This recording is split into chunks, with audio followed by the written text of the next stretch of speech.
ठीक है, चलो। तो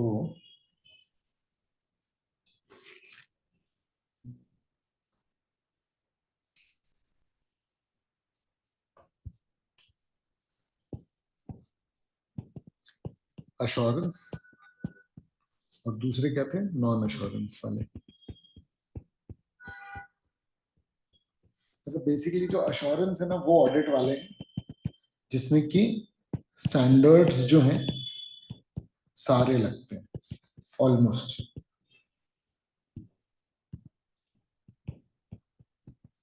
ठीक है, नॉन अश्योरेंस जो है उसके लिए कुछ स्टैंडर्ड्स बनाए गए हैं।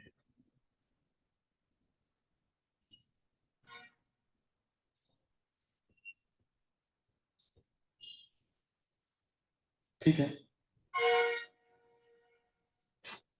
ना, इसमें ओपिनियन देते हैं, इसमें ओपिनियन नहीं देते।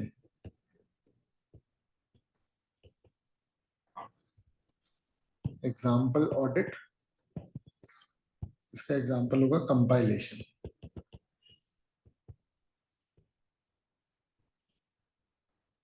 एंगेजमेंट का मतलब एक असाइनमेंट, एक ऑडिट असाइनमेंट, एक ऑडिट का जो वर्क मिला है ना, एक काम जो मिला है, उसको क्या बोल रहे हैं अपन, एंगेजमेंट। ठीक है, अच्छा रिव्यू एंगेजमेंट ऑडिट में ही आएंगे ना, क्योंकि रिव्यू में भी ऑडिट तो हो ही रहा है। ठीक है,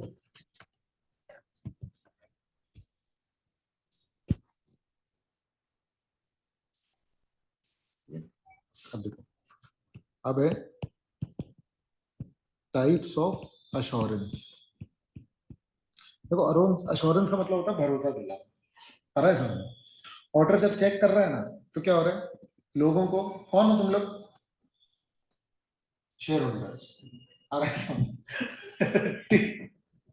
ठीक है ना, वैसे नहीं पूछ रहा था मैं। हाँ, तुम लोग हो शेयर होल्डर्स। तो यूजर को क्या चाहिए कि भैया फाइनेंशियल सही से बने कि नहीं। इनको चेक कौन कर रहा है, एक चार्टर्ड अकाउंटेंट, जो कि इनका कंपनी वालों का पहचान वाला नहीं।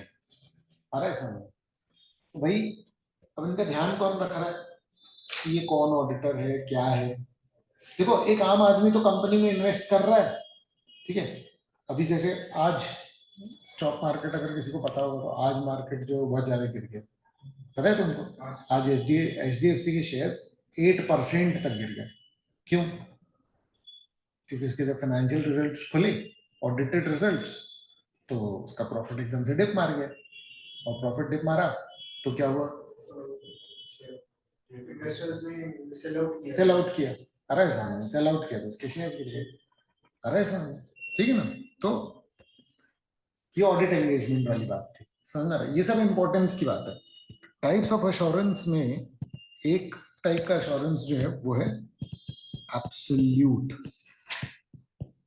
अश्योरेंस, एक है रीजनेबल अश्योरेंस। ठीक है, और एक है तुम्हारा लिमिटेड अश्योरेंस।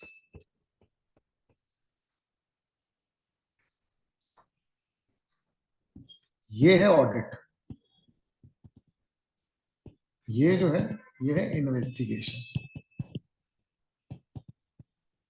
अच्छा, देखो, भरोसा दिलाने वाले पॉइंट हम, ठीक है, तुम बीमार हुए, तुम्हारी बीमारी के बारे में कोई डायग्नोस कर रहा है, जब तुम्हारे घर में कोई वो कर रहा है, डायग्नोस कर रहा है, ठीक है ना, तो उसका इंश्योरेंस किस टाइप का होगा बताओ?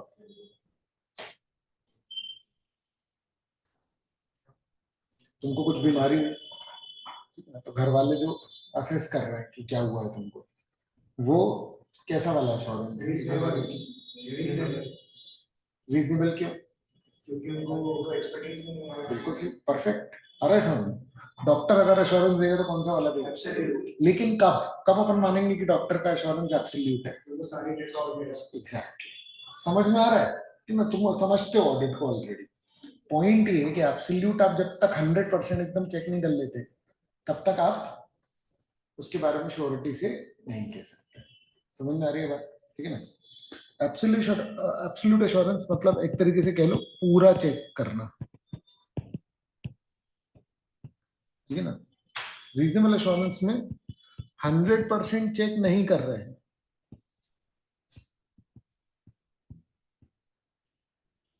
बस ये बोल रहे हैं कि कोई बड़ी मिस्टेक नहीं होगी, जितना हमने चेक किया उस हिसाब से। आ रहा है समझ में? रीजनेबल एश्योरेंस देता है ऑडिटर, क्योंकि एब्सोल्यूट एश्योरेंस देना पॉसिबल नहीं। प्रैक्टिकली एब्सोल्यूट एश्योरेंस लेने जाएगा तो खर्चा इतना हो जाएगा कि पॉसिबल नहीं है। लिमिटेड एश्योरेंस किसी किसी असाइनमेंट में होता है, आ रहा है समझ में, ठीक है ना। ये होता है जैसे फॉर एग्जांपल रिव्यू एंगेजमेंट्स,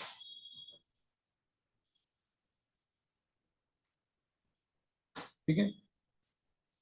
मतलब इसको सिंपल भाषा में बोले तो कम अश्योरेंस, है ना। इसको बोलोगे ज्यादा ज्यादा भरोसा, इसको बोलेंगे पूरा भरोसा। मतलब अगर ऑडिटर ने एब्सोल्यूट एश्योरेंस दिया है किसी पर्टिकुलर, देखो एज ए चार्टर्ड अकाउंटेंट हमको कई चीजें करनी पड़ती है। अगर मान लो एक बहुत छोटा सा असाइनमेंट है जिसमें कि इन्वेस्टिगेशन टाइप का है, तो ये इसका चेक करो, सब चेक कर लेना, इनको लिख देना, तो इसका मतलब कि हमसे क्या मांगा जा रहा है, क्या आप 100% श्योर होकर के बताओ। ये ऑडिट नहीं है, ये क्या कहलाएगा, इन्वेस्टिगेशन। जो हमारा जो लीगल प्रोसीजर बना है जिसके हिसाब से सारी कंपनीज का ऑडिट होता है, वो एब्सोल्यूट एश्योरेंस वाला नहीं है। वो कौन सा वाला है, रीजनेबल। क्योंकि प्रैक्टिकली हर एक वाउचर हर एक चीज चेक करना बिल्कुल इम्पॉसिबल। इसीलिए ये तय किया गया कि भैया रीजनेबल ही दे पाएंगे एश्योरेंस। तो क्लियर है, समझ में आ रहा है। इसका मतलब कि हम यहाँ पर ये तय कर रहे हैं कि ऑडिटर जो चेक करके जा रहा है, ऑडिटर अपना ओपिनियन दे रहा है कि फाइनेंशियल स्टेटमेंट में ट्रू एंड फेयर है, तो भी 100% भरोसा वो नहीं दे रहा। आ रहा है समझ, क्योंकि उसके जो प्रोसीजर है वो इसी हिसाब से डिजाइन है कि वो कौन सा एश्योरेंस दे, रीजनेबल। क्लियर है, क्लियर है, ठीक है ना, ठीक है। हाँ,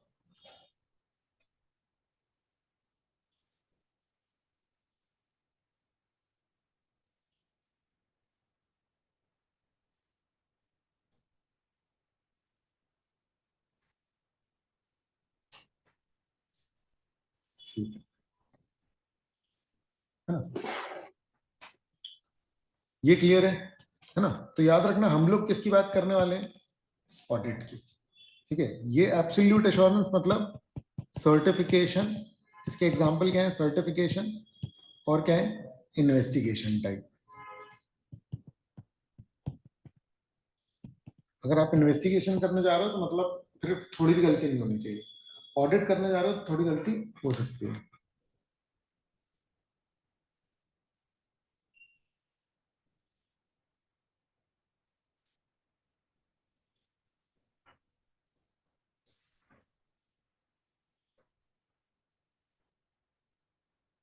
ठीक है बच्चों, बताओ। yes.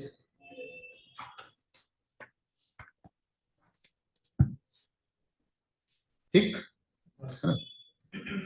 अब ऑडिटर ऑडिट करता है और फिर इशू करता है रिपोर्ट,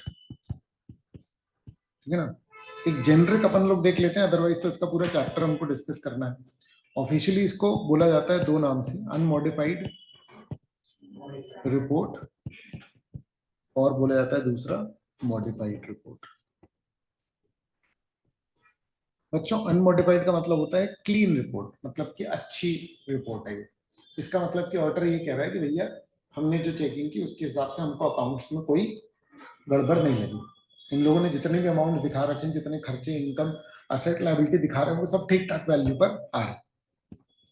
जब मॉडिफाइड रिपोर्ट है तो इसके मल्टीपल टाइप्स हैं एक्चुअली में, ठीक है ना, जिसमें कि है विद अनमॉडिफाइड ओपिनियन,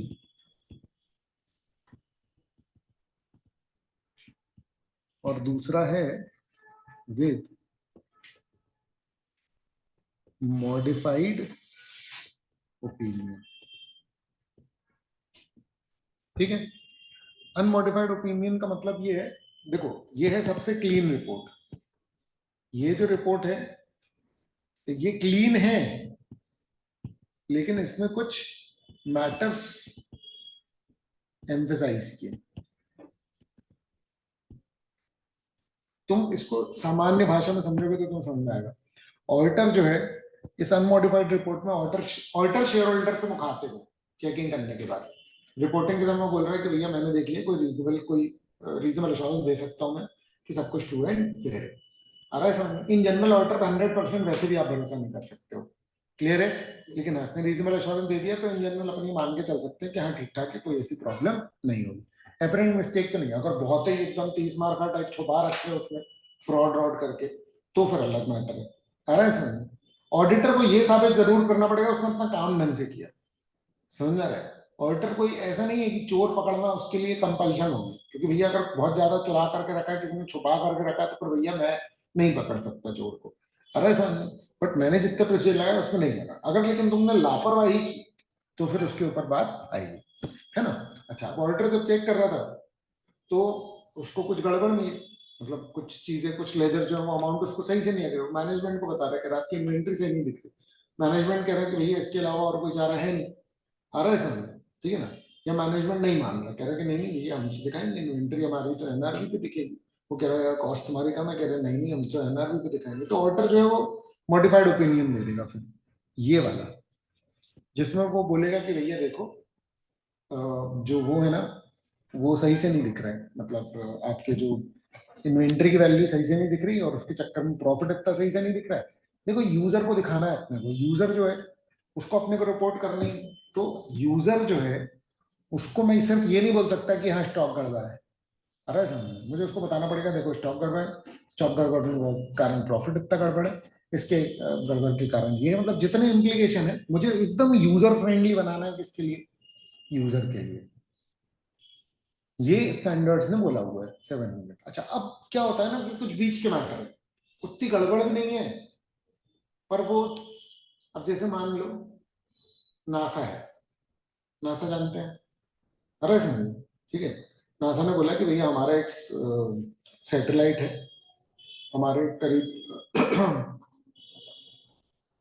हमारे 25 सैटेलाइट है जो धरती का चक्कर लगा रहा है। समझ आ रही है बात? क्लियर है?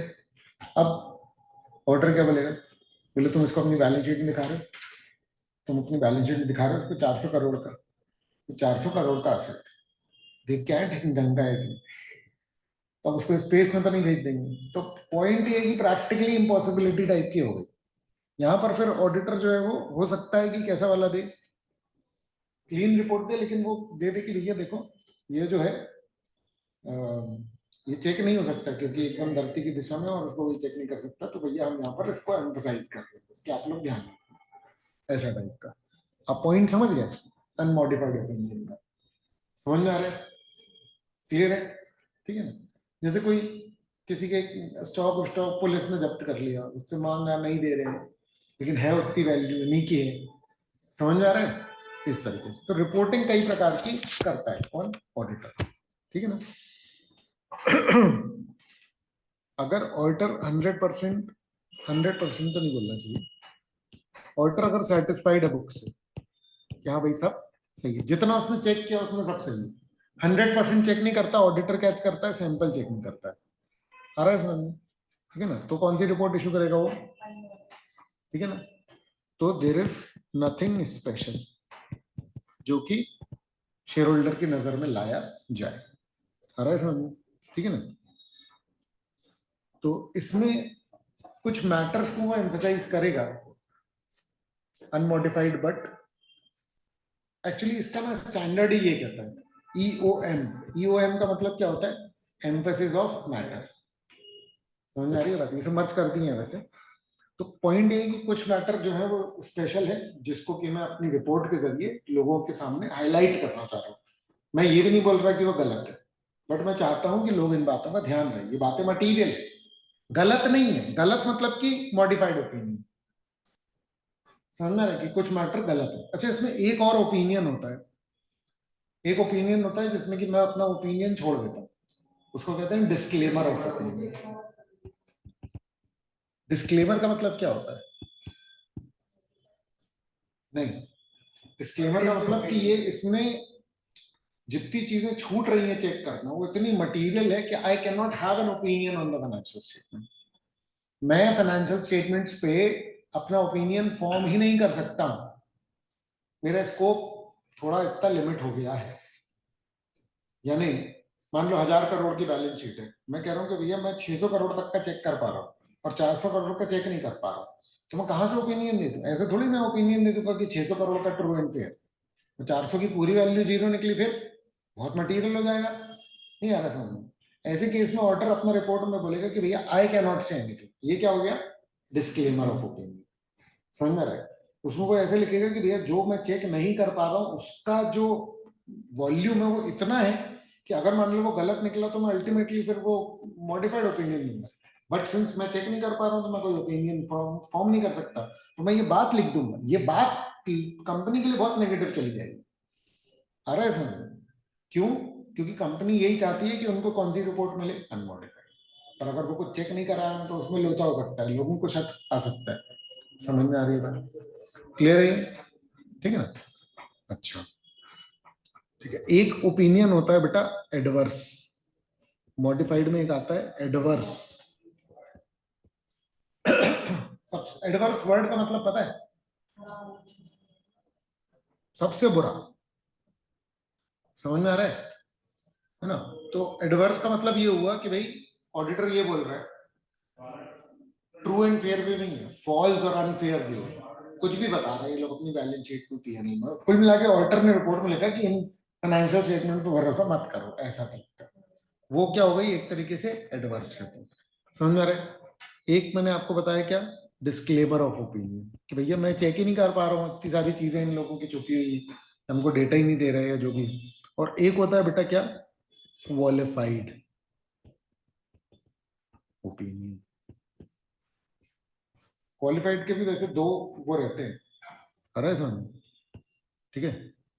क्वालिफाइड में मैं ये बोल रहा हूँ कि कुछ चीजें गलत है, बाकी सब ट्रू एंड फेयर। ये एक आध लेजर को छोड़ करके बाकी सब ट्रू एंड फेयर है। या फिर ये एक आध लेजर की चीजें मैं चेक नहीं कर पा रहा हूँ, बाकी सब ट्रू एंड फेयर। आप पॉइंट समझ पा रहे हैं क्वालिफाइड का? क्वालिफाइड का मतलब ये कि कुछ चीजें हैं जो गड़बड़ है या जिनको मैं चेक नहीं कर पा रहा हूँ, बट वो इतनी बड़ी नहीं है कि मैं पूरे फाइनेंशियल स्टेटमेंट पे अपना ओपिनियन ना फॉर्म कर पाऊँ। मैं फॉर्म कर पा रहा हूँ अपना ओपिनियन। अगर मैं पूरे फाइनेंशियल स्टेटमेंट पे अपना ओपिनियन ना फॉर्म कर पाऊँ तो मैं कौन सा ओपिनियन दूंगा? Disclaimer of opinion. पूरे फाइनेंशियल स्टेटमेंट पे मेरा नेगेटिव ओपिनियन है तो मैं कौन सा वाला ओपिनियन फॉर्म करूंगा? एडवर्स। पूरे फाइनेंशियल स्टेटमेंट पे सही है तो मैं कौन सा वाला ओपिनियन दूंगा? अनमोडिफाइड। आ रहा है समझ में? पर अगर कुछ मटेरियल चीजें क्या है, गड़बड़ है या जो मैं चेक नहीं कर सकता, ऐसे केस में कुछ मटेरियल चीजें तो मैं क्वालिफाइड ओपिनियन, वो इतनी है कि मैं पूरे फाइनेंशियल्स पे नहीं कर पाऊंगा ओपिनियन फॉर्म, तो डिस्क्लेमर मतलब छोटा सा डिस्क्लेमर और छोटा सा एडवर्स। समझ में आ रहा है? ठीक है। एडवर्स मतलब बड़े में से स्टेटमेंट, क्वालिफाइड मतलब छोटे में से स्टेटमेंट या छोटा डिस्क्लेमर। डिस्क्लेमर ओवरऑल मतलब बड़ा डिस्क्लेमर कि भैया पूरे फाइनेंशियल्स पे अपना ओपिनियन नहीं फॉर्म कर पा रहा। बोलो, ये क्लियर है?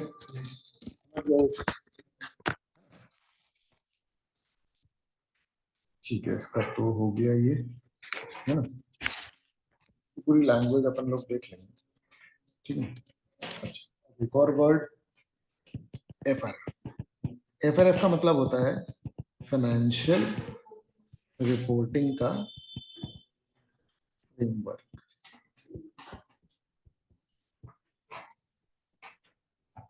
है ना? फाइनेंशियल रिपोर्टिंग फ्रेमवर्क क्या है? वो सारे रूल्स एक्सेट्रा जो एफएस बनाने में लगाने हैं,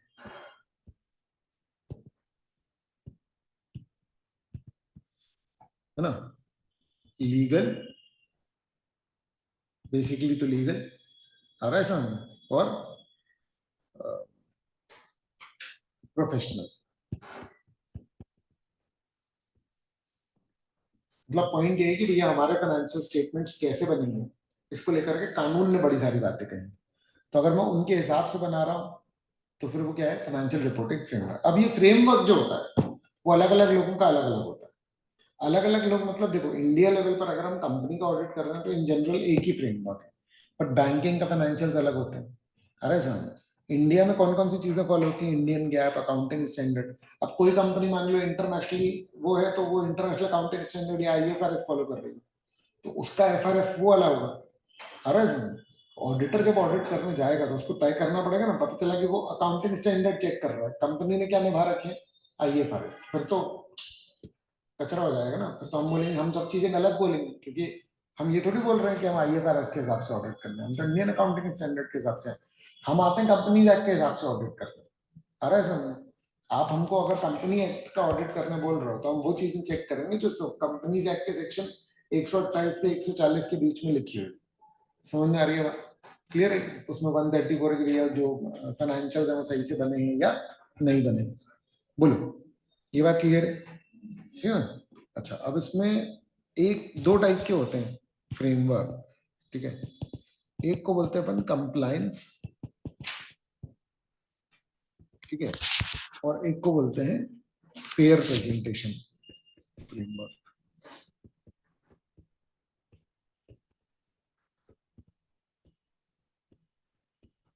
प्रैक्टिकल यूज नहीं होता इतना, क्योंकि मेनली हम कंप्लायंस ही यूज करते हैं, ठीक है। कंप्लायंस का मतलब जैसा लिखा है एग्जैक्टली वैसा निभाओ।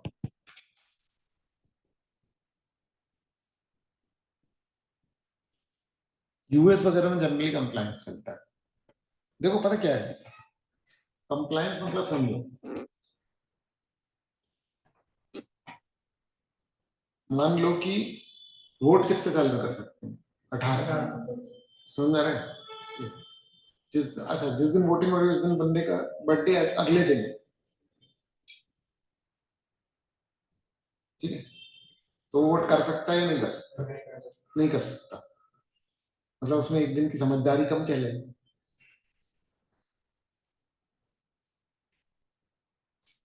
समझ आ रहा है? अब मेरा पॉइंट समझना, इसमें मैं तुमको एक बहुत ही अनयूजुअल सा मेरे दिमाग में आ रहा है, वो मैं बताता हूँ, ठीक है, बहुत ही अनयूजुअल। एक है प्री मेच्योर बेबी, जो 7वें महीने में पैदा हो गया था, और एक प्रॉपर जो 9 महीने में पैदा हुआ था। समझ आ रहा है? जो 7वें महीने में पैदा हो गया था वो 18 साल का हो गया, जो 9 महीने में पैदा हुआ वो 18 साल का नहीं। लीगली कौन वोट कर पाएगा? वो जो पहले पैदा हुआ। आप पॉइंट समझ पा रहे हैं? ये है कंप्लायंस फ्रेमवर्क का फ्रेमवर्क। अगर अपन फेयर प्रेजेंटेशन में जाए तो अपन फेयर का मतलब ये होता है, नहीं नहीं, इतना लीगल लीगल मत करो, ये देख लो कि सब सही है कि नहीं। तो वो अगर इतना समझदार है कि वो वोट कर सकता है तो चलो ठीक, कर लेंगे, क्या फर्क पड़ता है 18 साल में और एक दिन कम में। ये हो गया फेयर प्रेजेंटेशन, जिसमें हम कंप्लायंस से थोड़े बहुत क्या हो रहे हैं, डेविएट हो रहे हैं। अरे सर, लेकिन उसमें क्या है, बहुत एक्सपीरियंस चाहिए, जजमेंट चाहिए, किसको निभाने में? Fair presentation. क्योंकि हर चीज क्या होगी, हर व्यक्ति अपने हिसाब से जजमेंट लेने लग सकता है। अरे सर, इसलिए कौन सा फ्रेमवर्क ज्यादा बेहतर होता है? कंप्लायंस। आ रहा है क्या समझ में? है ना? अब जैसे मटीरियलिटी एक कॉन्सेप्ट है, मटीरियलिटी जानते हो क्या कॉन्सेप्ट है मटीरियलिटी? ये कैलकुलेटर जो है, ये क्या है, स्टेशनरी एक्सपेंस है कि फिक्स्ड एसेट है? Stationery expense. हम तो इसको कई साल चलाते हैं, ये सारे पैरामीटर फिक्स्ड एसेट के पूरे करता है कि नहीं करता?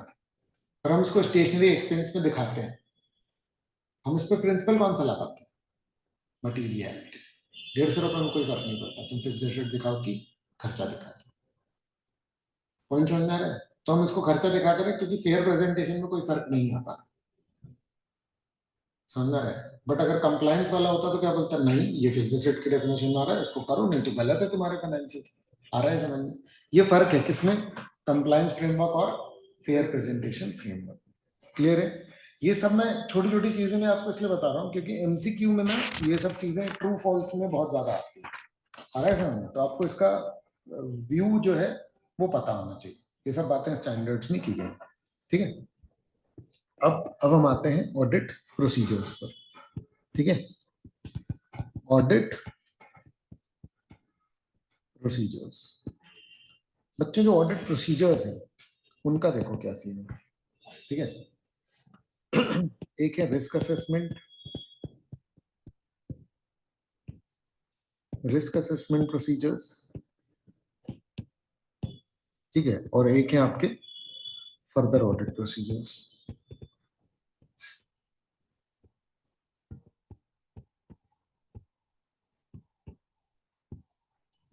देखो क्या है, मैं ऑडिटर, एक कंपनी का मेरे को ऑडिट मिला, मैं जाऊंगा ऑडिट करने, क्लियर। अब मैं जब जाऊंगा ऑडिट करने, ठीक है ना, तो कितनी चेकिंग करूं बताओ।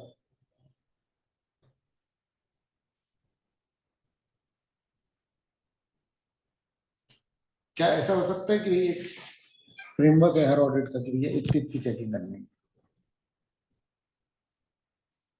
समझ में आ रहा है? यानी कि हर ऑडिट स्पेशल, हर ऑडिट स्पेशल। किस पॉइंट ऑफ व्यू से बोल रहा हूं मैं ये बात, ठीक है। क्या होता है देखो, जो आपका जिस भी ऑडिट में आप गए हो, अगर चीजें जिस कंपनी में आप गए हो, है ना, आप क्या चेक करने वाले हो, देखो इस चीज का व्यू बनाओ। ये है पीएनएल, स्टेटमेंट ऑफ पीएनएल, है ना, जिसमें बातें लिखी जा रही है। ये है बैलेंस शीट, है ना, जिसमें ये बातें लिखी जा रही है। यहाँ पर क्या आ रहा है, ये आ रहे हैं अमाउंट्स, ठीक है, ये सब अमाउंट है।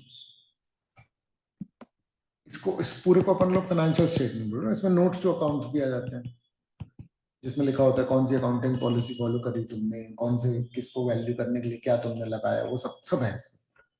आ रहा है ना समझ में, ठीक है।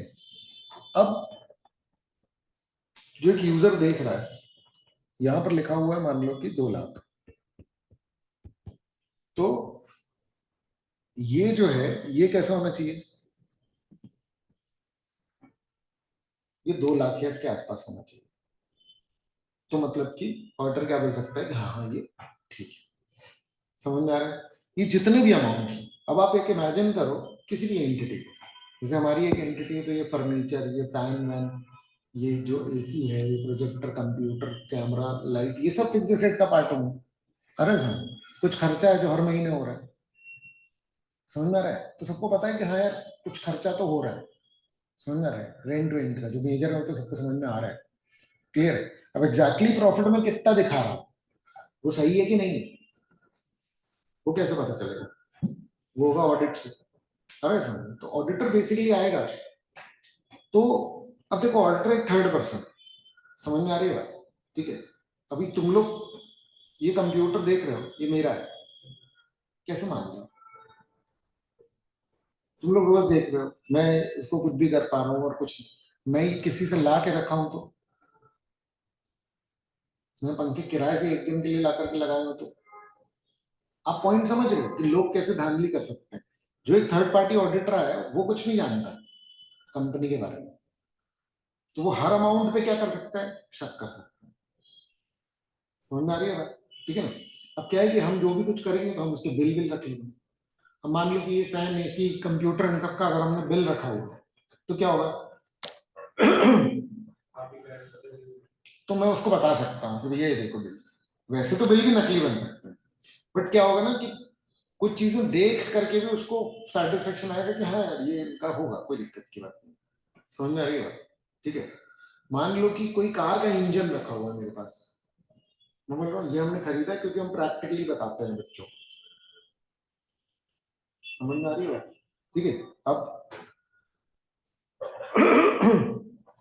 क्या होगा, एज एन ऑडिटर को खटकेगा कि भैया पढ़ाई की क्लास नहीं है, इंजन का क्या कितनी वैल्यू देगा, हमने इसको 50 लाख में कहा, कैसे कैसे 50 लाख।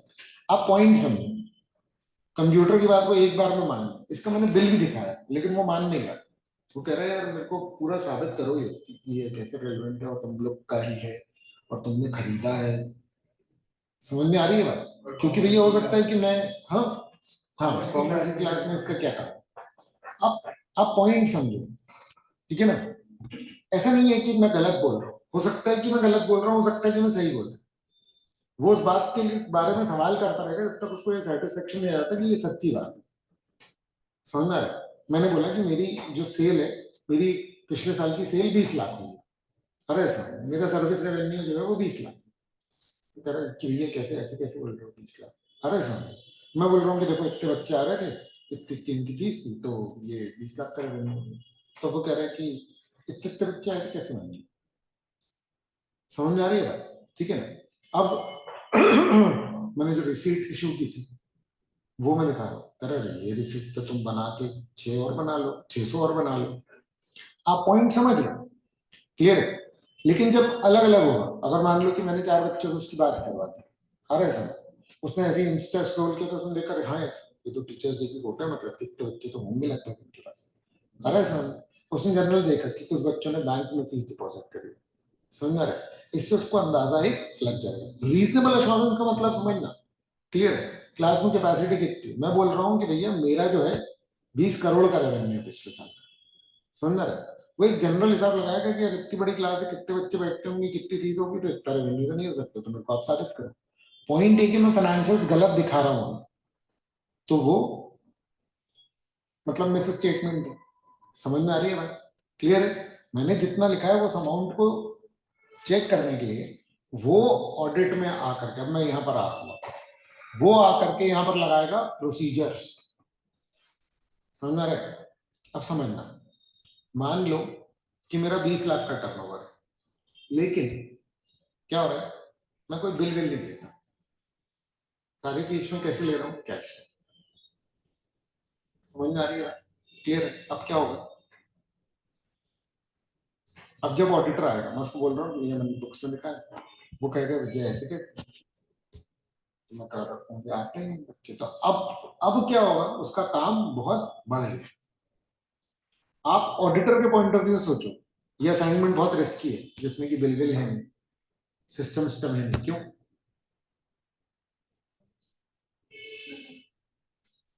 नहीं, गलत की बात नहीं है, मैं सही बोल रहा हूँ। मैंने एक्चुअली में पढ़ा है और मान लो कि मेरा एक्चुअली में है 20 लाख का रेवेन्यू, पर ये बात ऑडिटर को कैसे पता चलेगी? उसके लिए ये असाइनमेंट रिस्की है कि ये गलत हो सकता है उसके एंड से। अभी मैं तुमको क्लाइंट एंड बता रहा हूँ, जिसका ऑडिट होना है उसका एंड बता रहा हूँ कि वो सच्चा है। ये बात ऑडिटर के पॉइंट ऑफ, तुम किसी कंपनी का ऑडिट करने जा रहे हो, वो चोर है कि वो ऑनेस्ट है कैसे पता लगे? तो तुम तो सबूत ही देखोगे ना कि भैया कितना रेवेन्यू दिखा रहा है, तो उतना ही रेवेन्यू एक्चुअल में वो साबित होना चाहिए। इसका भी ऑडिट हो सकता है। समझ में आ रही है बात? कि हर एक व्यक्ति से इंडिविजुअली पूछा जाए, लिखवा करके लेकर के आया जाए तो हो सकता है। ये बहुत छोटी एंट्री की मैं बात कर रहा हूँ। समझ में आ रहा है? देर आर एंटिटीज जिनका 15-15 हजार करोड़ का 150-150 अलग अलग ऑफिस है पूरे इंडिया में। समझ में आ रहा है? उनके तो ऑडिटर भी एक अपॉइंट नहीं होते, ब्रांच के अलग ऑडिटर होते हैं, उसका अलग स्टैंडर्ड पढ़ने वाले। आप पॉइंट समझ रहे? तो इसीलिए ऑडिट में जाने से पहले शुरू में प्लानिंग करते समय वो रिस्क असेसमेंट प्रोसीजर्स लगाता है। समझ में आ रहा है? तो आपके जो प्रोसीजर्स की मैं बात कर रहा हूँ उसमें पहले हम रिस्क असेसमेंट प्रोसीजर लगाएंगे, जिसके हिसाब से हम अपना एनटीई डिसाइड करेंगे। बहुत इंपॉर्टेंट है। एनटीई जो है उसको क्या बोलते हैं? Nature, timing and extent of, nature timing and extent of risk assessment procedure, nature timing extent of further audit procedure। तो सबसे शुरू में मैं रिस्क असेसमेंट प्रोसीजर का एनटीई डिसाइड करूंगा, इवेंचुअली मैं किसका एनटीई डिसाइड करूंगा? अपने फर्दर ऑडिट प्रोसीजर का। मेन ऑडिट मेरा फर्दर ऑडिट प्रोसीजर्स में हो रहा है, लेकिन शुरू में जाकर के मैं रिस्क असेसमेंट करूंगा। हो सकता है छोटे ऑडिट में ज्यादा काम करना पड़ जाए क्योंकि एश्योरेंस नहीं आ रहा, हो सकता है बहुत बड़ा ऑडिट बहुत जल्दी खत्म हो जाए। अरे सर क्यों इतना सिस्टमेटाइज है कि भैया मेरे को एश्योरेंस जल्दी आ जा रहा है। आप पॉइंट समझ रहे हो? वर्क पे डिपेंड नहीं करता, बड़ी एंटिटी में ज्यादा वर्क होगा ऐसा जरूरी नहीं है, छोटे से ऑडिट में ज्यादा काम हो सकता है। क्लियर है? समझ में आ रही है ये बात? है ना? तो आप समझ गए रिस्क असेसमेंट प्रोसीजर वर्ड जब भी आएगा तो यहाँ पर ऑडिटर अपना रिस्क असेस कर रहा है कि मैं ओपिनियन दे दूं और वो गलत हो जाए तो इस बात का रिस्क है। ये रिस्क मिस स्टेटमेंट का नहीं है। समझे? गलत हो तो गलत, मेरा पॉइंट समझो। आपका मान लो कि उतना सेल है, आपका दिखा एंटिटी लॉस में पॉइंट ये नहीं है कि आप लॉस में, पॉइंट ये जो भी हो वो लिखना चाहिए अकाउंट्स में, तो ऑनेस्टी है। ट्रू एंड फेयर का ये मतलब नहीं है कि एंटिटी प्रॉफिटेबल। ऑडिटर ने बोला कि अरे हाँ एक ट्रू एंड फेयर है, तो उठा करके लोगों ने पता चला कि उसमें इन्वेस्ट कर दिया। ऑडिटर सिर्फ ये बोल रहा है कि ये लोग ऑनेस्ट हैं, ये लोग बहुत ही घटिया काम कर रहे हैं, कोई प्रॉफिट नहीं हो रहा है इनको, लेकिन ये फाइनेंशियल स्टेटमेंट बिल्कुल भी मैनिपुलेट नहीं कर रहे हैं। इतने घटिया तरीके से बिजनेस चला रहे हैं, लेकिन देखो इतनी ऑनेस्टी से हमने दिखाया कि हाँ हमको देखो बिल्कुल प्रॉफिट प्रॉफिट कुछ नहीं होता। आप पॉइंट समझ रहे हो, आप इन्वेस्ट नहीं कर सकते ऑडिटर के बेस पे। ऑडिटर सिर्फ ये बोल रहा है कि इनके फाइनेंशियल सही है, जो भी काम कर रहे हैं वो दिखा रहे हैं। समझ में आ रही है बात? तो इन्वेस्टिंग रिकमेंडेशन नहीं है। तो ये भी एक एग्जाम का क्वेश्चन है कि भैया ऑडिटर के बेस पे क्या ये इन्वेस्टिंग रिकमेंडेशन की तरह कंसिडर किया जाए, हाँ यार ये अच्छी एंटिटी है, इसमें इन्वेस्ट किया जा सकता है, इसकी रिपोर्ट बिल्कुल ट्रू एंड फेयर आई है, तो इसका ऐसा कोई मतलब नहीं है। समझ में आ रही है ये बात? बोलो, ये क्लियर है क्या? ठीक है, अच्छा। रिस्क असेसमेंट शॉर्ट में तुम समझो कि एक ऑडिटर जो है, एक क्लाइंट बोल रहा है हमारा ऑडिट कर दो, समझ रहे हैं? तो मैं भाई इस क्लाइंट के पास पहले एक बार रिव्यू करूंगा, मैं बोलूंगा प्लांट दिखाओ जरा, मैं एक बार वो दिखाओ जरा तुम्हारा सिस्टम कैसा है, एक बार मैं विजिट करूंगा उसके एंटिटी। सब अनऑर्गेनाइज्ड पड़ा हुआ है, कोई डॉक्यूमेंटेशन नहीं होता। मैं कहूंगा कौन करेगा तुम्हारा ऑडिट इतना सरदर्द? समझ में आ रहा है? ठीक है ना? तुम साला 100 रुपए में 5 करोड़ का काम कराओगे हमसे, समझ में आ रही है बात? एक बड़ी कंपनी, उसका ऑडिट, वो फीस कम दे रहा है, लेकिन उसने बोला कि भाई आप आकर के देख लो। अब मैं गया तो मैंने देखा कि यार हर चीज के इनके पास सिस्टम्स हैं, इंटरनल कंट्रोल्स हैं। इनका बहुत ज्यादा काम नहीं करना पड़ेगा, बहुत जल्दी से एश्योरेंस मेरा आ जाएगा, मेरे टाइम की कीमत है। समझ में आ रही है बात? क्लियर है? वो जो छोटी एंटिटी वाला है वो कह रहा है अरे इतनी सी एंटिटी है, मेरा 1 करोड़ का टर्नओवर। मैंने कहा भाड़ में क्या 1 करोड़ का टर्नओवर तुम्हारा? समझ में आ रहा है? मेरे पास अगर कोई बिल नहीं है तो मैं एक एक रुपए का तुम्हारा कहाँ तक चेक करता बैठूंगा और कैसे कैसे चेक करता बैठूंगा? समझ में रहा है? वहीं एक बड़ी एंटिटी है 1000 करोड़ की, लेकिन सिस्टम इतने परफेक्ट है कि मेरा टाइम बहुत कम लगेगा। समझ में रहा है? तो मेरी तो टाइम की कीमत है ना, मैं चेक करने जा रहा हूँ तो। आ रहा है समझ में? तो अब असाइनमेंट की भी फीस उस हिसाब से हो सकती है। आप पॉइंट समझ गए हो कि नहीं समझ गए? तो रिस्क असेसमेंट प्रोसीजर मतलब सबसे शुरू में मैं ऑडिट नहीं कर रहा हूं, मैं वो परफॉर्मेंस कर रहा हूँ, वो प्रोसीजर परफॉर्म कर रहा हूँ जिससे मुझे ये पता लगे कि यहाँ रिस्क ही कितना है। समझ में रहा है? इतना रैंडम है ना, मैं वहां जाकर के चौकीदार से पूछ रहा हूँ और यहाँ कैसे काम होता है। जब वो आता है तो मेरे को डायरेक्टर आकर के बता रहा है कि अरे हाँ देखो जब हमारे यहाँ माल आता है तो यहाँ रिकॉर्ड होता है रजिस्टर। वो कहता है आते जाते रहता है, कभी कभी लिख लेते, कभी कभी नहीं लिखते, जीरो वैल्यू है इंटरनल कंट्रोल की। आप पॉइंट समझ रहे? और एक बड़ी एंटिटी में बोल रहा है कि भैया एक भी माल इधर से इधर, एक पिन इधर से इधर नहीं हो सकती जब तक कि क्या ना हो, रजिस्टर में एंट्री ना हो जाए। इसका मतलब कि मैं वहां पर ज्यादा भरोसा कर सकता हूँ। आप पॉइंट समझ रहे हो? तो रिस्क असेसमेंट प्रोसीजर मतलब वो चौकीदार से पूछना, वो रिस्क असेसमेंट प्रोसीजर हो गया। अरे सुनो, इनके रिकॉर्ड्स देखना कितने अप टू डेट हैं, कितनी गलतियां हुई हैं, पिछले पूरा साल कैसा रहा है, इससे मुझे अंदाजा लग जाए। बोलो, क्या ही क्लियर? समझ गए इस बात को? ठीक है ना?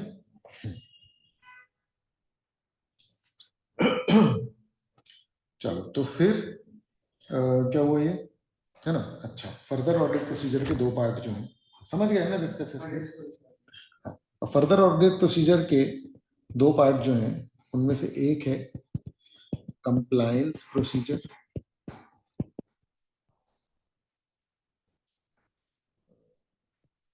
प्रोसीजर्स, और दूसरा है सब्सटैंटिव।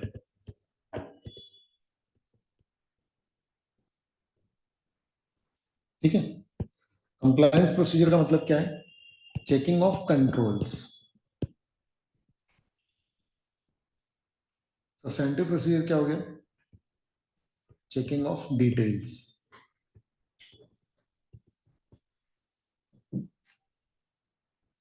ठीक है ना? मतलब इसमें 2 पार्ट हैं, सब्सटैंटिव एनालिटिकल प्रोसीजर्स और टेस्ट ऑफ डिटेल्स। ये क्या है? Test of controls. Substantive analytical procedure और टेस्ट ऑफ डिटेल, ये क्या है? Test of control, control testing, test of control, किसी भी नाम से इसको पुकारा जा सकता है।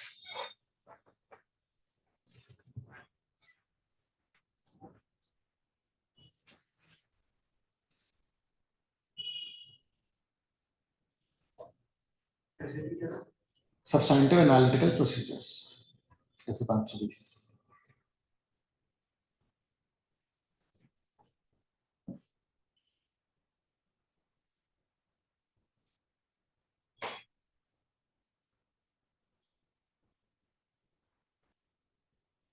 Test of feelings.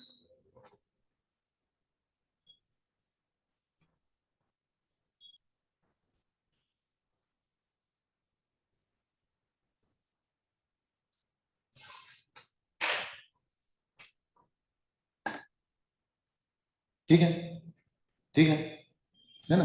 अब देखो, जब मैं ऑडिट करने जाऊंगा तो एक्चुअली में मुझे क्या करना है, मुझे लेजर्स पे जो भी अमाउंट आ रहे हैं ना फाइनेंशियल स्टेटमेंट पे, या ओवरऑल फाइनेंशियल स्टेटमेंट्स जो है, मतलब मेनली अमाउंट जो है वो सब सही आ रहे हैं कि नहीं, मटीरियली सही आ रहे हैं, मतलब थोड़ी बड़ी मिस्टेक नहीं देखने जा रहा हूँ। अरे समझ, 1 करोड़ का 99,999 तो मेरे को कोई फर्क नहीं पड़ता। अरे समझ, 1 करोड़ में हो सकता है 1 आध लाख तक की गलतियां मैं देखूँ भी नहीं।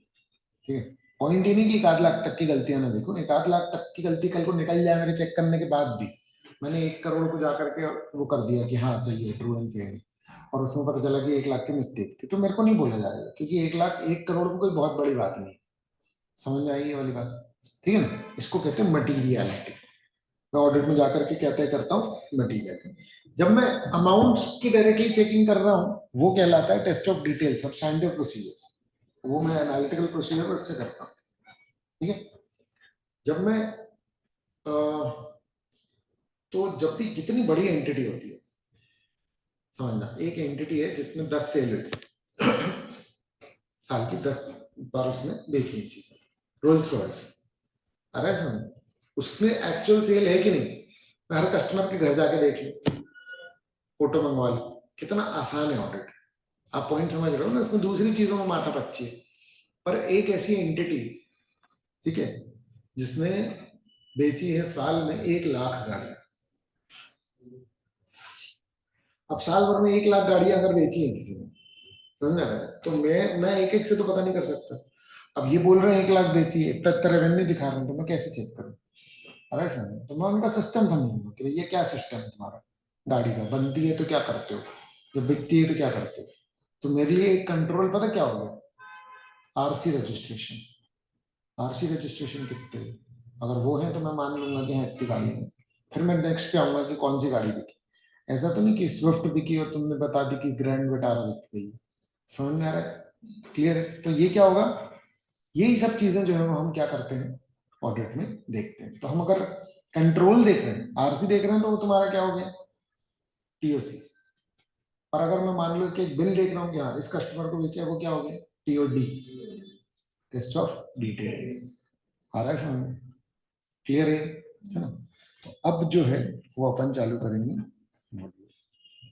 समझ में आ गई ना? क्लियर है? ठीक है ना?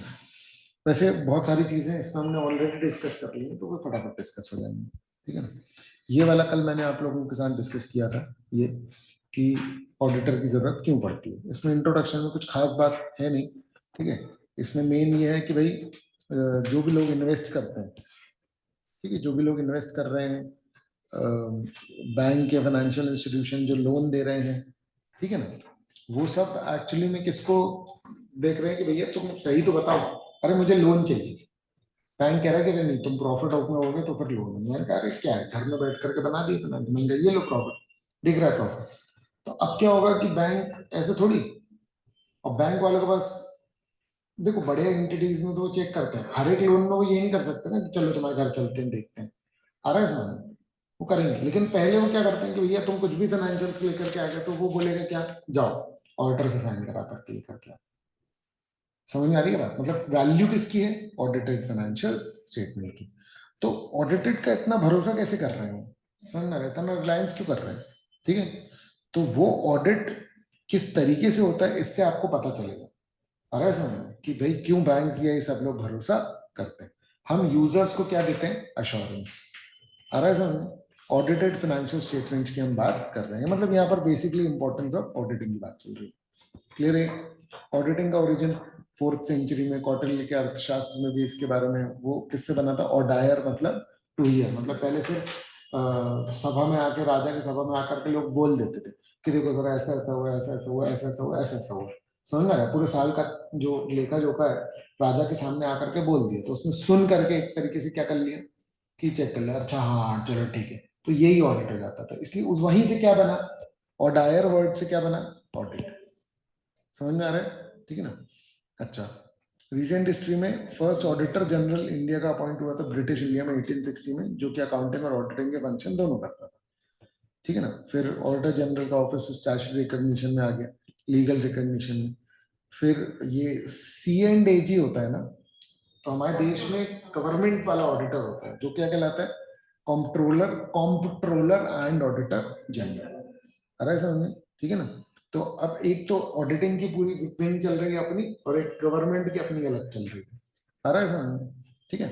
अच्छा, ICI बना 1949 में, और फिर उससे फिर ये प्रोफेशन जो है वो आगे बढ़ा। ठीक है ना? अब यहाँ पर देखो, ये वही डेफिनेशन है जो शुरू में मैंने आपको बताई थी। इसी डेफिनेशन की जो डिटेलिंग है वो हमको करनी है। और सबसे पहला है बेटा इंडिपेंडेंट का डिस्कशन। आ रहा है समझ में? मुझे लगता है one of the most asked questions में से एक है इंडिपेंडेंस।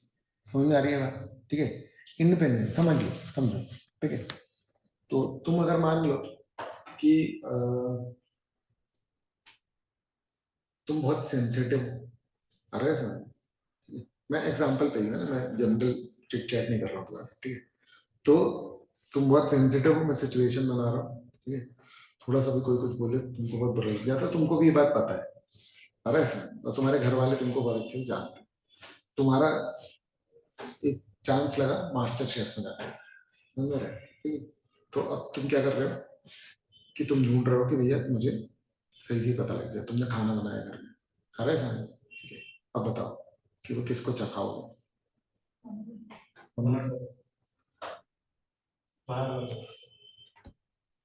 मम्मी को पता है कि इसको थोड़ा सा बोल देंगे बुरा तो ये बौखला जाएगा या बौखला जाएगी। तो फिर क्या होगा, मम्मी ऑनेस्ट ओपिनियन देंगी नहीं। क्यों? मम्मी इमोशनली जुड़ी हुई है। यही सीन है इंडिपेंडेंस का। इसका मतलब ये है कि मम्मी इंडिपेंडेंट ओपिनियन नहीं देगी। अरे इसमें, ठीक है, हम लोग इंडिपेंडेंट ओपिनियन जानने के लिए नॉर्मली क्या करते हैं, है ना? मम्मी या जैसे जो जॉइंट फैमिली है वैसे रहते हैं, तो वो लोग क्या करते हैं, घर का कोई बड़ा है तो उसको खिलाते, ये नहीं बताते किसने बनाया है। क्यों नहीं बताते?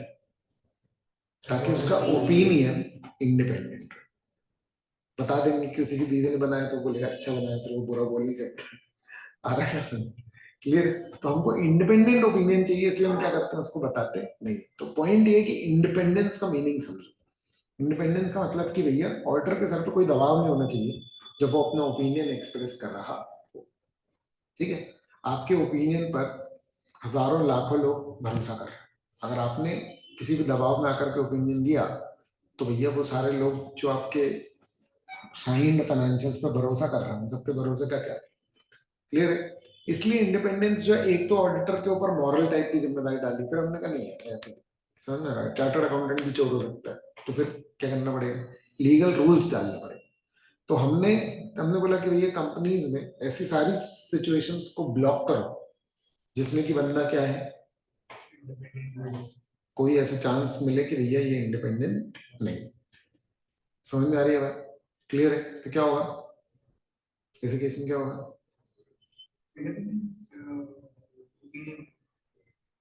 मतलब इसमें ये लिखा है कि ऑडिटर का इंडिपेंडेंट होना बहुत जरूरी है।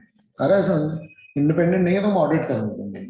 कंपनीज एक्ट में कुछ ऐसी सिचुएशन के डायरेक्टर के रिलेटिव हो, एम्प्लॉय या कुछ भी ऐसी तुम्हारा रिश्ता है कंपनी के साथ, तो भैया तुम ऑडिटर नहीं बन सकते। अरे मैं चार्टर्ड अकाउंटेंट हूँ, मेरा प्रैक्टिस है, नहीं तुम नहीं बन सकते ऑडिटर, क्योंकि तुम्हारा ओपिनियन इंडिपेंडेंट नहीं है। अरे समझ, अब ये इसमें फ्रेंड्स को कवर नहीं कर सकते। समझ में आ रहा है? क्योंकि क्या है कि डिफाइन नहीं हो सकता ना लीगली फ्रेंड। समझ में आ रही है बात? क्लियर है? तुम लोग भी मेरे फ्रेंड हो, लेकिन अपन उसको लीगली डिफाइन कैसे करेंगे? समझ में आ रहा है? दूसरा कि बिल्कुल ही अनजाना व्यक्ति कोई कैसे किसी के पास ऑडिट कराना है,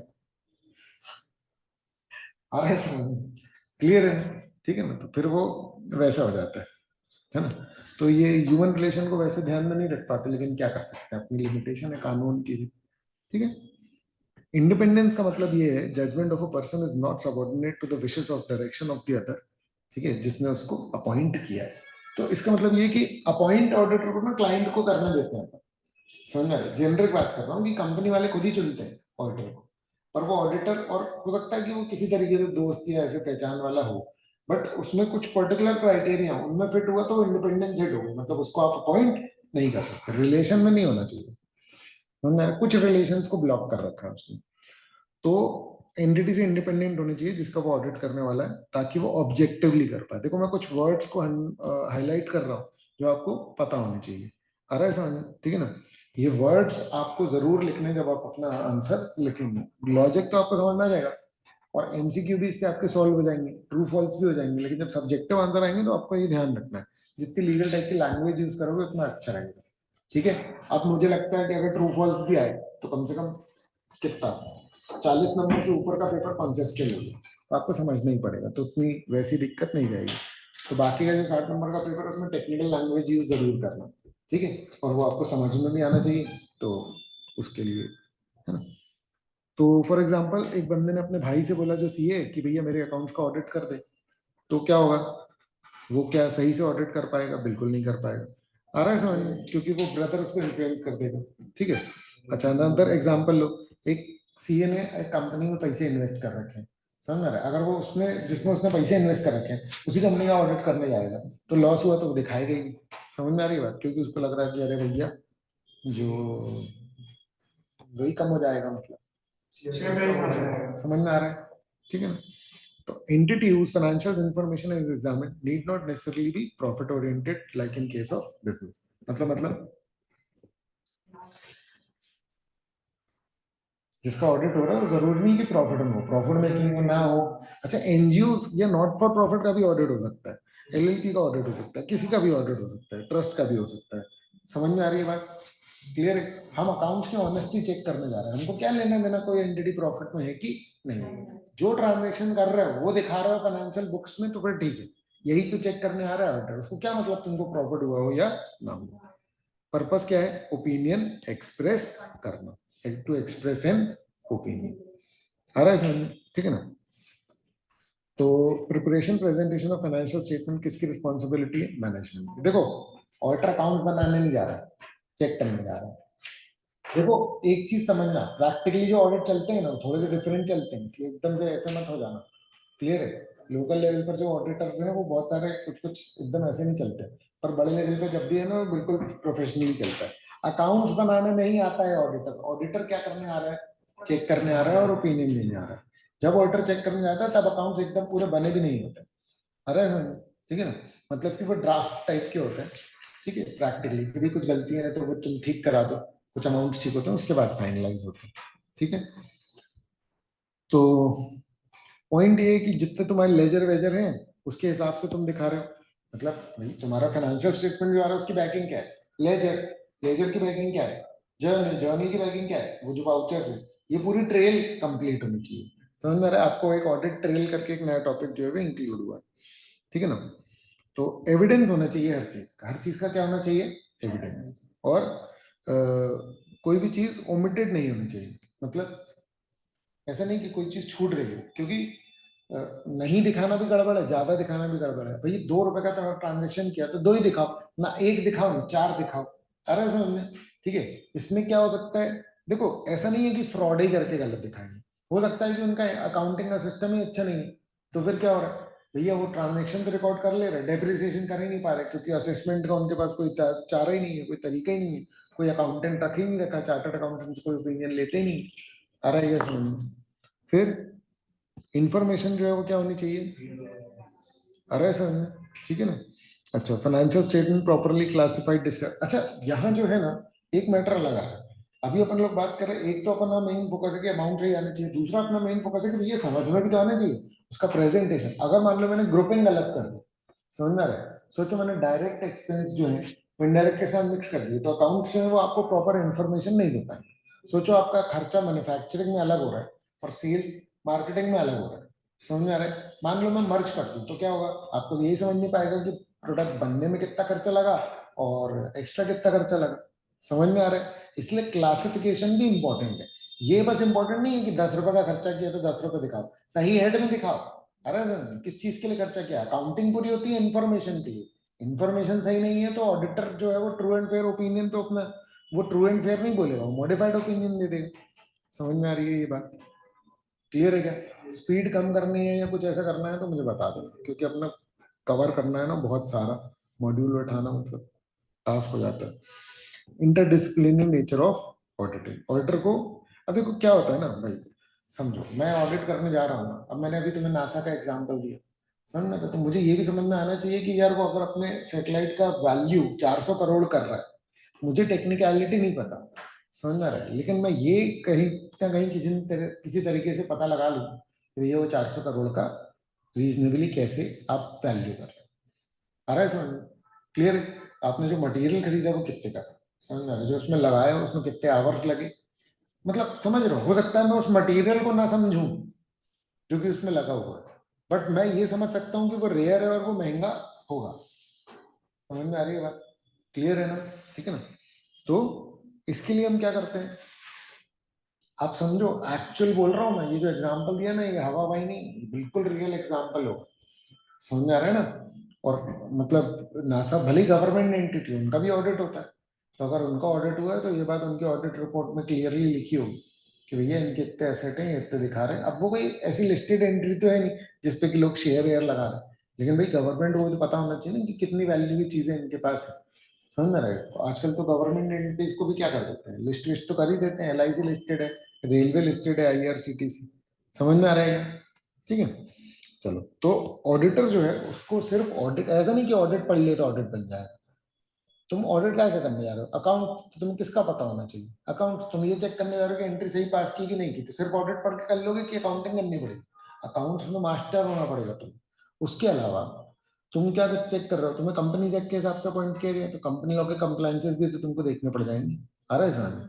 इनकम टैक्स के कुछ प्रोविजन तुमको इसलिए देखने पड़ेंगे क्योंकि उसका फाइनेंशियल स्टेटमेंट में इफेक्ट आता है। क्या मैं टैक्स को एक एक्सपेंस की तरह दिखाता हूँ? हाँ। तो अगर आपका एक्सपेंस सही से नहीं दिख रहा है तो आपका प्रॉफिट गलत दिखने लग जाएगा। इसका मतलब कुछ हद तक मैं टैक्स का भी देख रहा हूँ। अब ऐसा नहीं कि मैं लेकर के बैठ जाऊं टैक्स के सारे प्रूफ, मैं रीजनेबल एश्योरेंस लेने आया हूँ। समझ में आ रही है बात? जितनी बड़ी होती है एंटिटी उतना ज्यादा इंपॉर्टेंट हो जाता है आपके लिए डॉक्यूमेंटेशन और चेकिंग। आ रहा है समझ में? ठीक है, उतनी ज्यादा रिस्पॉन्सिबिलिटी बढ़ जाती है। बड़ी एंटिटी है ना जो कंस्ट्रक्शन, उसमें हाथ कांपते हैं ऑडिटर के साइन करते समय।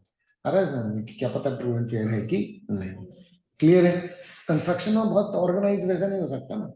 ठीक है, इतनी बड़ी बिल्डिंग्स बनती हैं, समझ रहे? कितना सीमेंट वो एट ए टाइम वहां पर पड़ा रहता है और कितना सीमेंट लग गया, इसके लिए बहुत टेक्निकल नॉलेज चलेगी। ऑडिटर को कई फील्ड्स की जानकारी होनी चाहिए। वो सारी फील्ड्स सब्जेक्ट्स के रूप में आप लोगों को फाउंडेशन से लेकर के फाइनल तक दिए रखे, समझ रहे? जैसे कि मैथ्स, स्टैट्स, लॉ, समझ रहे, कॉस्ट, फाइनेंशियल मैनेजमेंट, ये सब के बारे में आपको पता होना चाहिए। इसके अलावा एक बहुत इंपॉर्टेंट चीज है बिहेवियरल साइंस।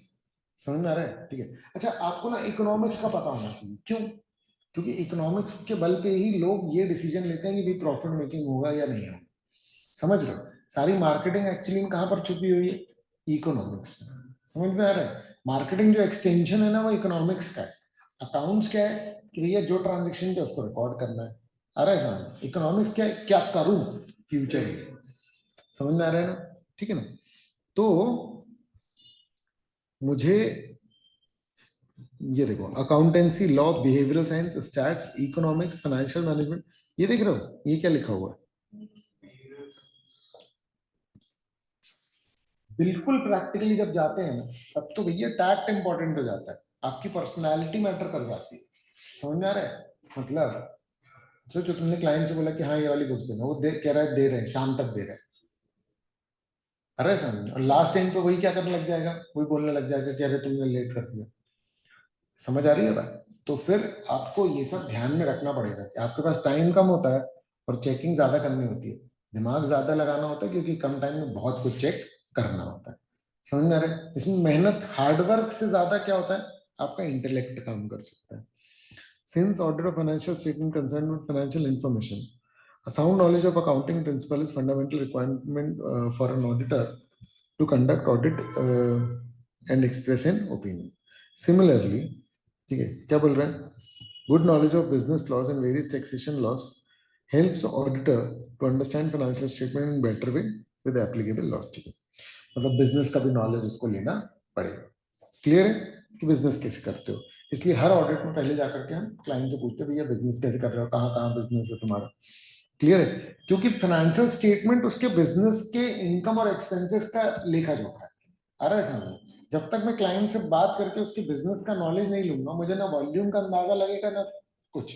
समझ में आ रहा है? ऐसा तो नहीं है ना कि बस खर्चे देख करके और उसके बिल देख करके मैं टिक मार के आया। आ रहा है समझ? वो बोल रहा है 5 करोड़, मैं बिल्डिंग देख रहा हूँ जर्जर हो गई है, 5 करोड़ का ये खरीद रहे हैं और पेंट नहीं करा सकते क्या? समझ में आ रही है बात? तो ये सब शक पैदा करेगा। हो सकता है कि ऐसा हो, सही, समझ में आ रहा है? बट इस सब से मेरे दिमाग में मतलब हर समय दिमाग चलता ही रहेगा कि क्या सही है क्या गलत है। एविडेंस देखे बिना मैं किसी बात पर भरोसा नहीं करने वाला। हो सकता है क्लाइंट बोले कह यार आप भरोसा नहीं कर रहे, तो नहीं कर रहे भाई। आ रहा है समझ में? भाई जब तक एविडेंस नहीं दिखाओगे तब तक हम कैसे भरोसा करेंगे। क्या होता है ना, आप एज एन ऑडिटर अगर जाते हो, जब बड़ी फर्म में आप जाते हो, तो आप मेन ऑडिटर भी नहीं होते हो, मेन ऑडिटर पार्टनर होता है, तो आप मीडिएटर हो, आप एज ए चार्टर्ड अकाउंटेंट। अब क्लाइंट बोल रहा है कह रहे यार ये भरोसा कर लो, बोले भैया हम तो भरोसा कर लेंगे तुम्हारा, हम भरोसा दिलाएंगे कैसे आगे। उसके लिए तो हमको क्या चाहिए, डॉक्यूमेंट चाहिए, आपके पास टैक्ट होना चाहिए। बिहेवियरल साइंस एक बहुत इंपॉर्टेंट मैटर है जो कि आपको हासिल करना पड़ेगा, मतलब ठीक है।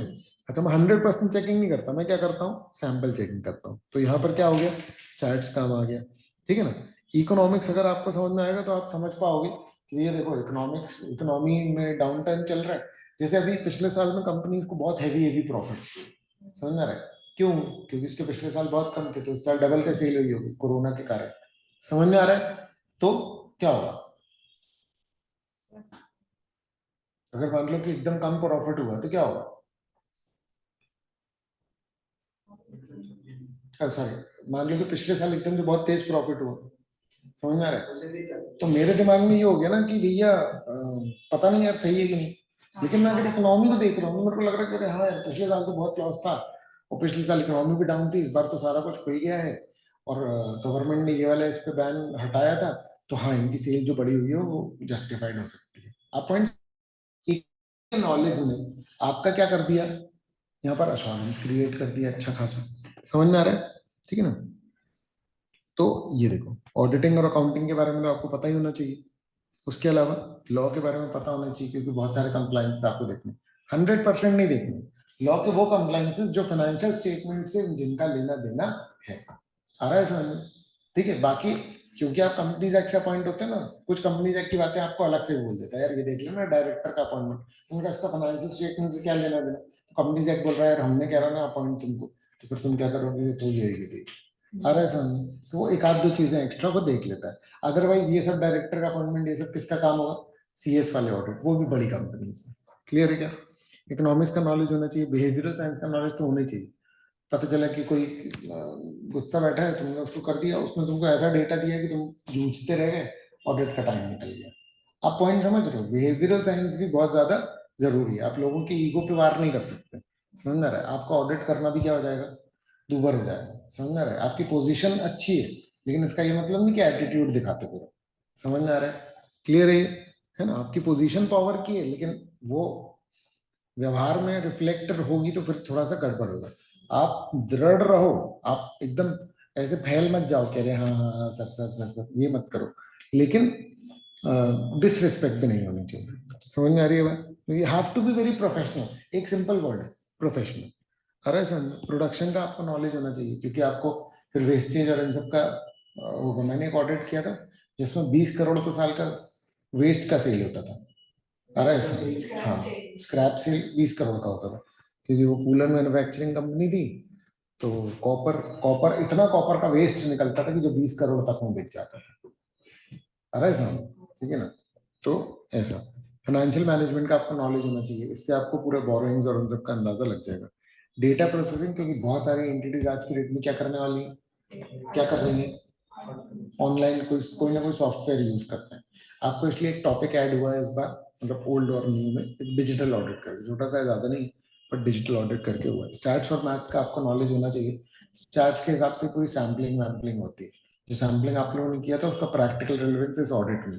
क्लियर है कि आप 100 चीजों पे आपको एश्योरेंस लेकर के आना है, 20 चीजें चेक करो और 100 चीजों का एश्योरेंस आप ला करके दिखा। क्लियर है ना? तो ये है वो सारे जिनके बारे में आपको पता होना चाहिए। समझ में आ रहा है क्या? क्लियर है ना? क्या मकसद होता है ऑडिटर का? अब देखो यहां से आपके चालू हो गए स्टैंडर्ड, स्टैंडर्ड के नंबर और स्टैंडर्ड के नाम पूरे कंठस्थ कर लेना। समझ में आ रही है बात? बहुत ज्यादा नहीं है, क्लियर है? जितने कंपनीज एक्ट में सेक्शन होते हैं उससे आधे भी नहीं, 10% भी नहीं जितने स्टैंडर्ड है। तो नाम के साथ आप इसको देख लोगे तो अच्छा एक इंप्रेशन पड़ता है। जब आप बात कर रहे हो ना तो आप बात ठोस करो। क्या होता है ऑडिट के पेपर में बहुत सारे लोग क्या करने लग जाते हैं, बोलते हैं ये चेक कर लो वो चेक कर लो, पर क्यों कर लो? समझ आ रहा है? आपको ओवर भी नहीं करना है चेक और आपको अंडर भी नहीं करना। समझ में? प्रोफेशनल भी क्या बोलता है, ज्यादा करोगे चेक टाइम वेस्ट है, कम करोगे तो ओपिनियन पे ही बात आ जाएगी। समझे ना ये बात? ज्यादा करोगे तो टाइम वेस्ट, कम करोगे तो ओपिनियन पे ही बात आ जाएगी, है ना? तो आप रीजनेबल एश्योरेंस लो about whether the financial statement as a whole are free from material statement due to fraud or error, thereby enabling the auditor to express an opinion on whether the financial statements are prepared in all material respect in respect with applicable FRF. इसमें main बात क्या है, applicable FRF के हिसाब से बने हैं या नहीं। ऑडिटर इस पर रीजनेबल एश्योरेंस ले लेगा और वो ये बोल रहा है कि बुक्स जो है फ्री फ्रॉम मटीरियल मिसस्टेटमेंट। एक उसमें आधे से ज्यादा ऑडिट समाये हुए, पूरा ऑडिट कनेक्टेड है आपस में। अरे समझ, फ्रॉड के कारण हो कि एरर के कारण हो, बुक्स गलत नहीं दिखनी चाहिए। मकसद क्या है ऑडिटर का कि बुक्स गलत नहीं दिखनी चाहिए। कोई यूजर जो है, जितने यूजर है ना फाइनेंशियल स्टेटमेंट्स की, उनके ऊपर जिम्मेदारी, उनकी तरफ जिम्मेदारी है ऑडिटर की। ऑडिटर जो है ना वो क्या कर रहा है, वो यूजर को ये बता रहा है कि हाँ ये जो अमाउंट्स आ रहे हैं ना इसमें कोई बहुत भारी वो नहीं है, ये रीजनेबली मैं बोल सकता हूँ कि ये सब ठीक आ रहे हैं। अरे समझ, क्योंकि अगर उसमें कोई अमाउंट मेजर चेंज हो, अब टाटा दिखा रहा है कि भैया 1 लाख करोड़ के फिक्स एसेट, क्या पता यार 1 लाख करोड़ के, ऑडिटर ने साइन किया ना तो हाँ 1 लाख करोड़ के होंगे। समझ में क्या होंगे, 99,000 करोड़ के होंगे। क्लियर है? ठीक है ना? तो वो उतना मटेरियल मिस स्टेटमेंट नहीं है, लेकिन उतने तो होंगे ही ना लगभग। समझ रहे? 1 लाख करोड़ मतलब समझ रहे हो आप वैल्यू कितने में बोल रहे हो? समझ रहे?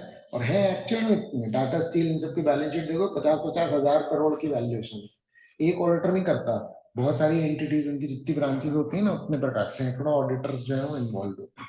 क्लियर है? अच्छा, तो एक मकसद है कि एफआरएफ के हिसाब से ये देख ले, ओपिनियन देना है उसको, बुक्स जो है मटेरियल मिस स्टेटमेंट से फ्री होनी चाहिए। मिस स्टेटमेंट मतलब गलत दिख रहा है, पर हर छोटा मोटा गलत नहीं, मटेरियल मिस स्टेटमेंट। बुक्स जो है उसमें कोई बड़ी गलती नहीं, आपको डिसीजन मेकिंग लायक कोई गलती नहीं, लेकिन मैं उसका भी 100% एश्योरेंस दे रहा है, रीजनेबल दे रहा हूँ। क्योंकि देखो केयरफुली प्लान होगा तो ऑर्डर बोल रहा है कि भैया देखो मैंने अपना हिसाब से कर लिया, मैं गारंटी नहीं देगा। आ रहा है समझ में? गारंटी का मतलब क्या होता है? Absolute assurance. मैं एब्सोल्यूट एश्योरेंस नहीं दे सकता हूँ, क्योंकि भैया मैं सैंपल चेकिंग कर सकता हूँ, प्रैक्टिकली पॉसिबल नहीं होता 100% ऑडिट, ये तो कानूनी कह रहा है। आ रहा है समझ? ठीक है ना? तो मैं एक तो एब्सोल्यूट एश्योरेंस नहीं दे रहा, दूसरा कि मैं 100% मैं हर छोटी बात का भी एश्योरेंस नहीं दे रहा। तो दो लेवल पर ऑडिटर जो अपने थोड़े से हाथ खींच रहा है, छोटी मोटी गलतियां एक तरफ, आ रहा है समझ, और 100% भरोसा भी नहीं दे रहा। आ रहा है समझ में? बड़ी गलतियों का रीजनेबल एश्योरेंस दे रहा हूँ। दूसरा उसका मकसद क्या है कि रिपोर्ट करे फाइनेंशियल स्टेटमेंट्स में ऐसे इसके हिसाब से जो स्टैंडर्ड्स ऑन ऑडिट बने उसके हिसाब से उसको क्या करना है, रिपोर्ट। समझ में आ रहा है? ठीक है ना? तो ये हो गया ऑब्टेन एश्योरेंस, है ना? और बी में है रिपोर्ट, रिपोर्ट करो। ठीक है? ऑडिटर का मकसद क्या है, रीजनेबल एश्योरेंस ऑब्टेन करे कि बुक्स जो है वो फ्री फ्रॉम मटेरियल स्टेटमेंट। अब ये बोल रहा है इसमें पॉइंटर्स में कर दिया है। रीजनेबल एश्योरेंस मैंने आप लोगों को समझा दिया कि वो एब्सोल्यूट एश्योरेंस से किस तरह से डिफरेंट है। क्या ये क्लियर है बच्चों? आ रहा है समझ में? ठीक है ना? आप जो भी कंक्लूजन बनाएंगे वो सब डॉक्यूमेंटेड होना चाहिए। समझ में आ रहा है? ठीक है? ऐसे 230 आपका जो है वो डॉक्यूमेंटेशन के बारे में क्लियर है। मिस स्टेटमेंट, अच्छा जो चीज गलत है वो किन कारण से हो सकती है, धोखे से, जानबूझ के, फ्रॉड और, समझ में आ रही है बात? तो ऑडिटर जो है वो रीजनेबल एश्योरेंस लेगा। किस तरीके से रीजनेबल एश्योरेंस लेगा? स्टैंडर्ड्स ऑन ऑडिट बनाए कि किन किन चीजों का कैसे कैसे ऑडिट करना है। बहुत सारी चीजें ऐसी भी हैं जो उसके स्किल और नॉलेज पर छोड़ी गई। किसके स्किल पर? ऑडिटर के। क्लियर है ना? वो ओवरऑल फाइनेंशियल स्टेटमेंट्स पे इन टोटलिटी अपना ओपिनियन जो है वो एक्सप्रेस करता है। क्लियर है ना? अच्छा, इससे ऑर्डर अपना ओपिनियन एक्सप्रेस कर देगा कि भैया बुक्स जो है वो in all material respects FRF के हिसाब से बनी हुई है। ये एक्चुअली में इस पैराग्राफ में जो दिया गया है ना यहाँ पर ए और बी में, उसी चीज की डिटेलिंग कर दी गई है, वो मैंने पहले भी बता दिया आपको। ठीक है ना। आप उसको रिटर्न रिपोर्ट के जरिए स्टैंडर्ड ऑन ऑडिट के हिसाब से 700 की सीरीज में आती है रिपोर्टें, उसके हिसाब से आप अपना ओपिनियन दे देंगे। जितनी भी कंपनी उनके एनुअल रिपोर्ट्स ऑनलाइन आपको मिल जाएंगे किसी भी वेबसाइट पे, उसमें किसी भी अकाउंट में देखेंगे तो सबसे पहले ऑडिट रिपोर्ट लगी होती है। हर कंपनी को ऑडिट कराना कंपलसरी है। क्लियर है ना। यहाँ पर ये देखो, ये एकदम इसके हिसाब से बना दिया ऑब्जेक्टिव्स ऑफ ऑडिट। तो ये इंपॉर्टेंट मार्क कर लो, ये याद कर लेना, है ना। जो नॉर्मली बुक्स बनाते हैं वो बस इतना मैटर इंक्लूड कर लेते हैं, इसमें ये जो डिटेलिंग है ये इंक्लूड नहीं करते हैं। आपको भी इसमें टाइम खराब करने की जरूरत नहीं है। ओवरऑल अगर आप समझ गए हो तो ये हेडिंग समझ लो, और उसके बाद फिर अंदर का मैटर आप खुद से भी लिख सकते हो। समझ में आ रहा है कि नहीं? क्लियर है ना। अब स्कोप ऑफ ऑडिट, ठीक है, मेरा क्या स्कोप है, समझ रहे हैं। स्कोप का मतलब ये होता है कि भैया जब मैं ऑडिट करने जा रहा हूँ, मैंने देखा फैक्ट्री में उसमें जंग लगी हुई, तो मुझे लग रहा है कि अरे यार ये लोग अच्छे से काम नहीं कर रहे हैं, क्या वो मेरे स्कोप में है? क्या मेरे स्कोप में ये है कि एंटिटी अच्छे से नहीं चला रहा तो मैं उनको लाइन पर लेकर के आ जाऊँ, कह रहे यार बताओ कैसे काम कर रहे हो, ये क्या तरीका है? तो पॉइंट ये कि आप कौन सा ऑडिट कर रहे हो उस पर डिपेंड करता है। आप इंटरनल ऑडिट कर रहे हो क्या, तो आप एफिशिएंसी पे जा करके काम करो, समझ रहे। लेकिन अगर आप इंटरनल ऑडिट नहीं कर रहे हो, आप एक्सटर्नल ऑडिट कर रहे हो, तो आपका मेन फंक्शन है ऑनेस्टी, कि आप ऑनेस्टी चेक करो। अच्छा तो फिर मैं एफिशिएंसी छोड़ दूं क्या? बिल्कुल ऐसे छोड़ दूं? तो इसमें प्रोविजंस हैं आपके ऑडिट में, जिसमें कि आप ना मैनेजमेंट और दोज चार्ज विद गवर्नेंस को हम टीसीडब्ल्यूजी कहते हैं यानी कि एक तरीके से ओनर टाइप, उनको आप जनरल सजेशंस दे सकते हो। अरे सर कि भैया देखो मैं ऑडिट कर रहा हूँ, वैसे तो मेरे स्कोप में नहीं आता, लेकिन ये भी चीजें मुझे फाइंडिंग लगी आपके प्रॉफिटेबिलिटी में, ये चीजें चार चांद लगा सकती हैं या कुछ भी ऐसा। ऑर्डर करता भी है बहुत बार, बड़ी कंपनी के ऑर्डर ऐसा करते भी, समझ में रहे, जिससे कि उनकी वैल्यू बढ़े, समझ में रहे, जिससे कि कंपनी वाले उनको अपॉइंटेड रखे। फीस बहुत होती है ना यार, आ रहा है समझ? क्लियर है ऐसा।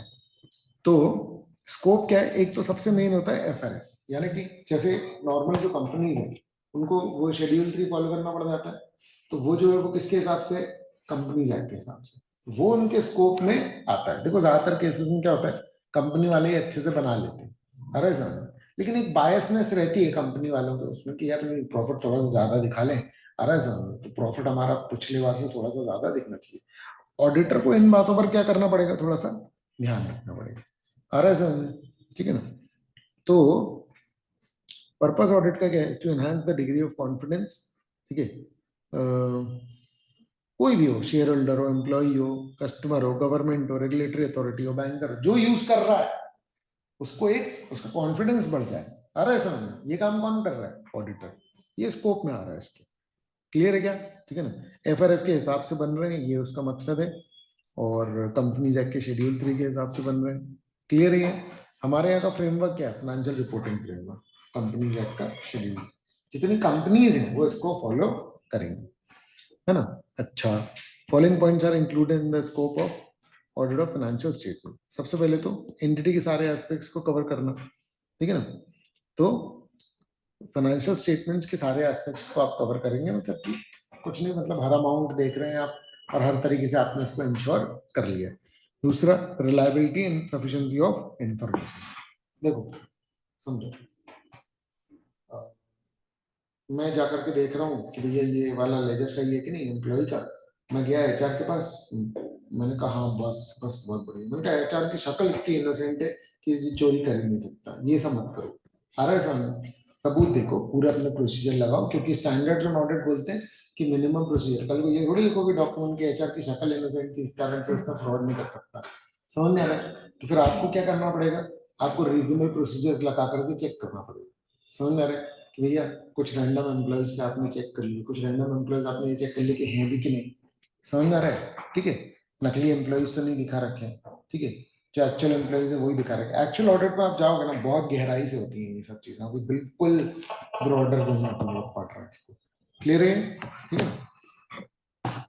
तो पॉइंट ये है कि क्या ऑडिटर ने सफिशिएंट और रिलायबल इंफॉर्मेशन ले ली, समझ रहे। अगर उसने सफिशिएंट और रिलायबल इंफॉर्मेशन नहीं ली तो उसका ऑडिट कंप्लीट नहीं होगा, समझ में आ रही है बात।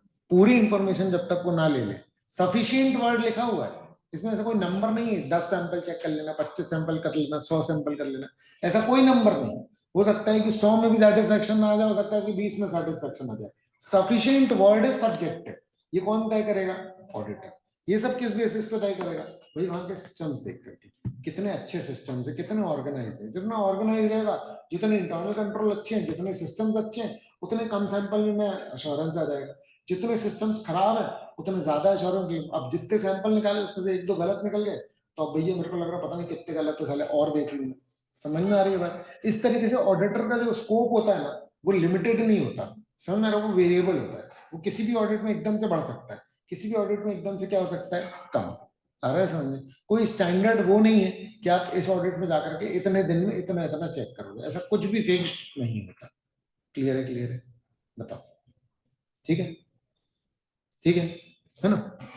तो auditor should be reasonably satisfied that information content जो है सोर्स डेटा। सोर्स डेटा क्या है भाई? कोई ट्रांजेक्शन हुआ होगा तब तो क्या हुआ होगा, तब तो बुक्स में बात आई होगी ना। तो बिल, वाउचर, डॉक्यूमेंट वगैरह जो है वो सब रिलायबल सफिशिएंट मिल गए हैं फाइनेंशियल स्टेटमेंट का बेसिस करने के लिए।